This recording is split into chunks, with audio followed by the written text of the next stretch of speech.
Hanggang ngayon ay tuloy-tuloy pa rin ang alitan sa magkabilang bansa, ang bansang Ukraine at Russia. Sa latest na balita na aming nakalap, sinira umano ng Ukraine ang isang supersonic Russian bomber sa isang drone strike nito lamang mga nakaraang araw. Kabi-kabilang bansa naman ang sa ngayon ay nakakaranas ng mapinsalang pagbaha maging ng malalakas na lindol.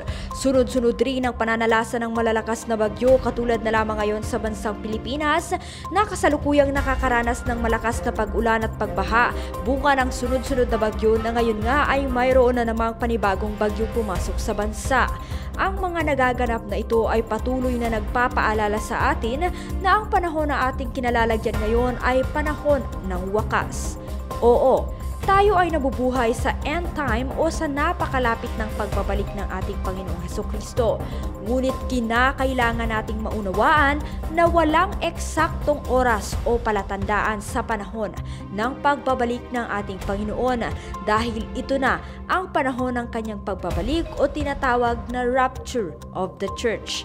Kaya naman matinding pinapaalalahanan ng lahat, lalo na ang mga anak ng Diyos, na maging handa sa lahat ng oras dahil walang sino man ang nakakaalam ng eksaktong oras ng pagbabalik ng ating Panginoon. Anumang oras at araw ngayon ay maaari itong maganap. At isa sa mga bahagi ng paghahanda ay ang full blast na pagliligtas ng buhay at kaluluwa sa pamamagitan ng pagpapakilala sa kanila ng ating Panginoong Hesukristo. Malapit nang bumaba ang Lord any moment. Ang imminent return ng Lord ay walang sign any moment. At hindi na natin kailangan pa ng specific sign sapagkat lahat ng signs ay nandito na. Isa sa mga signs, nagtuturo lahat po yan, pati mga lindol, bagyo, yung global warming, yung one world government na yan, yung gera na yan, yung nakawalang isla na yan, at lahat po ng mga pandemic na tinapo ng Diablo at lahat po ng deception niya sa lahat ng world leader sa buong mundo, yung nagaganap sa Israel, wala na pong ginawa ang United Nations kundi i-single out ang Israel. Lahat po yan ay nagtuturo. Mamaya, bukas, sa isang linggo, si Jesus bababa na. Kaya nung tinanggap niyo si Kristo, hindi lang kayo basta tumanggap sa Kanya kagaya ng naunawaan ng marami. You become God's habitation. You become God's dwelling place. You become God's house. Kaya lahat ng tinirahan ng Diyos dapat mabuhay na malinis. Kung meron mo kayo i-aspire ng malalim ngayon, ay yung perfect holiness, righteousness.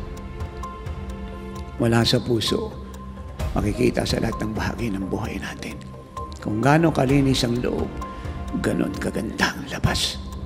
Ang Rapture of the Church nga ay isang glorious event na mangyayari sa buong mundo para sa mga anak ng Diyos na nabuhay ng tapat, banal, malinis at kalugod-lugod sa kanyang harapan.